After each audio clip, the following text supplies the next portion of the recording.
في الفيديو ده هنشرح الكي فريم وازاي من خلال الكي فريم بنتحكم في سرعة الحركة. تعالوا نشوف ازاي.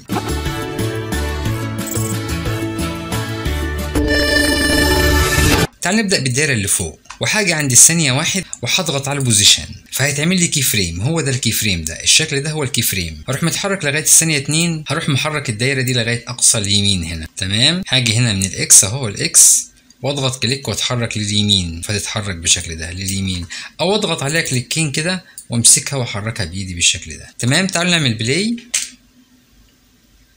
بالشكل ده. انا عندي الحركه هنا من الثانيه 1 للثانيه 2. لو عايز اسرع الحركه يبقى اقلل المسافه ما بين الاتنين كي فريم بالشكل ده، اخلي المسافه صغيره فاجي اعمل بلاي الاقي الحركه بقت اسرع، والعكس لو عايز اقلل السرعه فببعد الكي فريم بقيت خالص كده واعمل بلاي بالشكل ده. انا عندي هنا الحركه ثابته، لو عملت بلاي كده الحركه ثابته بتاعت الكره، يعني لو دخلت هنا لو جيت ضغطت على السهم ده هلاقي الحركه ثابته بالشكل ده. شايفين كده الحركه ثابته. لو عايز اتحكم في السرعه، يعني انا عايز الدايره دي تبدا سريعه وبعدين تبطأ او بطيئه وبعدين بتسرع. يعني نعتبر مثلا ان الدايره دي عجله عربيه وانا عايز عجله العربيه ده يبدا بطيء وبعدين بيسرع. هختار الكي فريم الاولاني وكليك يمين. تمام، وهختار من هنا ايزي اوت. ايزي اوت يبقى الكي فريم الاولاني هعمل له ايزي اوت، واي كي فريمات تانية جايه بعمل لها ايزي ان. كليك يمين ايزي ان فيطلع لي الشكل ده. في الاول بطيئه بعدين بتسرع وبعدين بتبطأ تاني. تعالوا نعمل بلاي اهو بطيئه وبتسرع وبعدين بتبطأ تاني. طب انا عايزها تبدأ بطيئة وبعدين بتسرع، يبقى هاجي هنا من المكان ده واضغط كليك واتحرك كده اهو، يبقى بطيئة وبعدين بتسرع. تمام، لو قارنا ما بين الدايرتين دول الدايرة اللي تحت الحركة بتاعتها ثابتة عادية. تعالوا نعمل بلاي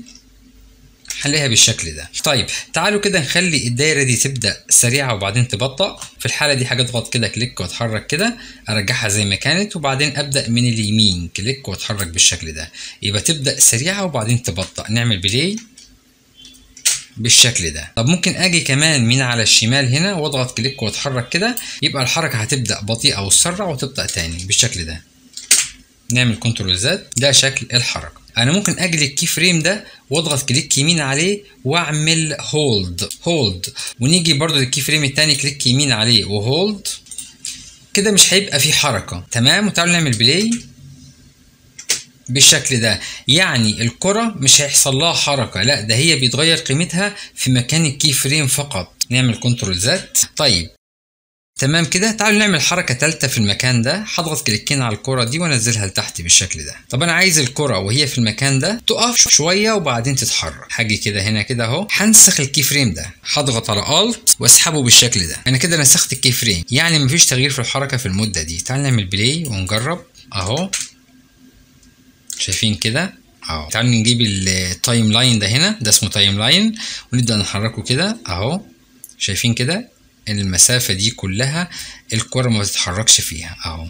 بلاقي شكل الكي فريم اتغير بالشكل ده. طب انا عايز ارجع الكي فريم لوضعه الاصلي، يعني عايز اخلي الحركة تبقى زي ما كانت ثابتة وشكل الكي فريم يرجع زي ما كان. بعمل ايه بقى؟ بضغط كليك يمين على الكي فريم وبختار لينير. تمام، فبيرجع زي ما كان. يعني احددهم كلهم كده وكليك يمين لينير فيرجعوا زي ما كانوا كلهم. تمام، ده المسار بتاع الكرة ماشية بشكل مستقيم. فانا ممكن اجي هنا من الدايرة دي، شايفين كده، واضغط كليك واتحرك كده اهو، فخلي الدايرة تمشي بشكل منحني، واجي من الناحية التانية برضو كليك كده واتحرك كده اهو.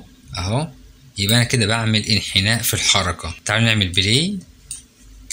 شايفين كده الحركة بقت ازاي اهو. لو عايز احذف اي كي فريم بحدده واعمل له ديليت من الكيبورد. طب انا عايز اكرر الحركة بتاعت الكرة، يعني عايزها تروح وتيجي على طول. اعمل ايه؟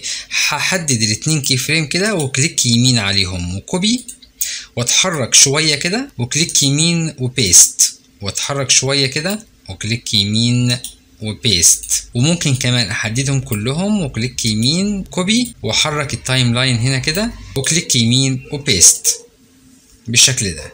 نعمل كنترول زد. انا ممكن كمان انسخ الحركة من الدايره دي للدايره التانية. يعني ممكن احدد الاتنين كي فريم دول وكليك يمين كوبي واروح للدايره التانية واشوف الحركه دي عايز اخليها تبدا من الثانيه كام. يعني ممكن اتحرك كده في الدايره التانية دي واقول مثلا انا عايزها مثلا في الثانيه 2 تبدا الحركه فيها، واضغط كليك يمين وبيست فلاقي الحركه اتضافت لها بالشكل ده. نعمل كنترول زد. لما اجي اثبت الحركه احنا قلنا بننسخ الكي فريم ده بالالت، لا انا ممكن اجي هنا واضغط على الدايره دي، شايفين الدايره دي بضغط عليها فبيعمل لي كي فريم، وانا بتحرك بالتايم لاين ده اللي هو الخط الازرق ده عايزه يلتصق بالكي فريم فبضغط على شيفت وانا بتحرك فلاقيه بيلتصق معايا بالكي فريم. تمام. انا عندي السهمين دول، ادي السهم اليمين الشمال، فانا كده بتحرك على الكي فريمات. لو عايز اعمل ريست للبوزيشن، ريست يعني الغي الحركات اللي انا عاملها، بضغط على العلامه دي كده انا عملت ريست للحركه.